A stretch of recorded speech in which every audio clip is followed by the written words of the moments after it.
Thank you very much. With that, we bring in former Supreme Allied Commander of Europe, retired Air Force General Philip Breedlove, now a distinguished professor at the Sam Nunn School at Georgia Tech. Great to have you with us, General. Thank you very much for joining me once again. I just want to play this from the weekend. This is Treasury Secretary Scott Bessent on this situation. Watch. Down the road, this fight for the Arctic is real.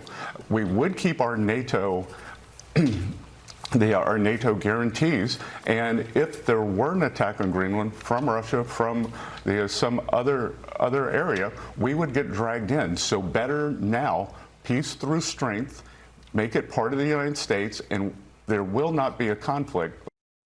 So you see some of the European leaders, General, saying that all of this undermines our NATO relationships. Do you agree or disagree?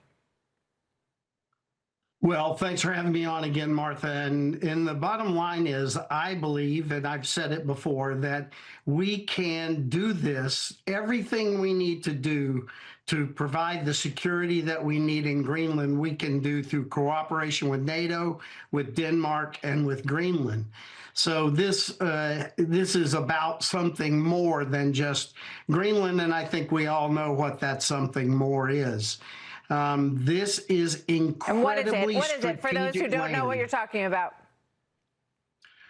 Well, I think that there are several things that our president wants for America. One is strategic security, but the other is also the minerals and all of the possibilities for growth and use of the welfare or of the wealth of Greenland.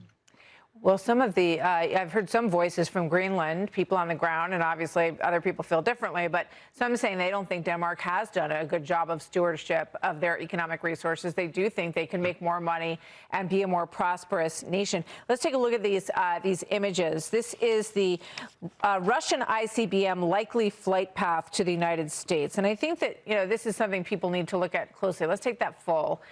So everyone can see it. Greenland is squarely in the path of the ICBM path that would be traveled, hopefully never. But when you take a look at it, and I also think it's interesting, you do hear President Trump, when he talks about this issue, sometimes mention Space Force. So this is what he's thinking of in terms of this Golden Dome and protection for the United States from any ICBMs. That's a huge part of this, isn't it? Well, it certainly is, and that's what I was saying as you brought a different subject. The bottom line is this is strategic land. Real estate agents always say location, location, location. This is about location. And Greenland is certainly going to be important to any intercontinental defense of America, maybe more for sensors than for shooters. But the bottom line is this land is important. But we do not need to own Greenland to make Greenland available to intercontinental defense. We already have treaties and agreements in place where we can put basing there. We have Pittswick Base there, which, oh, by the way, has gotten smaller and smaller across the last decade. We have decreased our investment in Greenland. So now we would have to turn around and increase our investment in Greenland. It's very interesting that Denmark, when you look at the map, is quite a distance from Greenland and has had ownership of it for a long time. So it does raise questions about why that is and whether or not that's the best position for NATO in terms of protection. General Breedlove, always good to see you, sir. Thank you very much. Hey, Sean Hannity here. Hey, click here to subscribe to Fox News YouTube page and catch our hottest interviews and most compelling analysis. You will not get it anywhere else.